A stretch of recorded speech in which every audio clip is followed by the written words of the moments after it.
Okay, dealing with these questions where you've got multiple indices, you just need to be careful about how to approach them.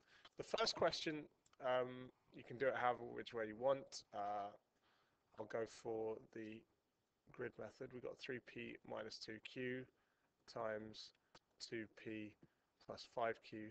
Got to be careful with your pluses and minuses here. 3p times 2p gives us 6p squared. 2p times minus 2q gives us negative 4pq.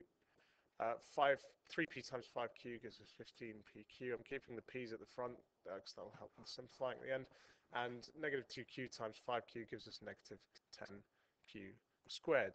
Now, the key thing here is making sure that you multiply those all out correctly and making sure that you're aware that if you've got PQ or if you've written QP, those are the same things. It's a good convention to write whichever letters appear, whichever letter symbols appear in alphabetical order.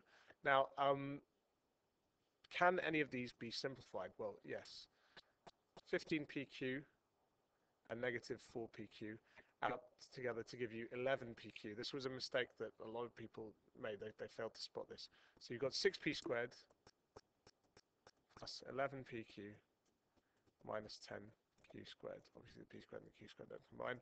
That's the end of it. Now, whenever you've got something in brackets to the power of whatever, you can deal with the numbers and the letter symbols separately. Everything in this bracket is going to get cubed. So we've got 2 to the power 3, which is going to be 8. We've got x squared to the power 3. Now, when you've got x to the power 2 to the power 3, if you're doing an index of an index, so to the power 2 and then that to the power 3, you multiply the numbers together. So that becomes x to the 6, and this becomes y to the 12.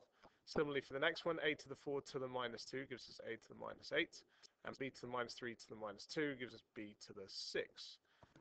27 to the third, a lot of people would say that's a 9. Careful, a third is the cube root of 27, which is 3, and p to the 6 to the third is obviously p squared.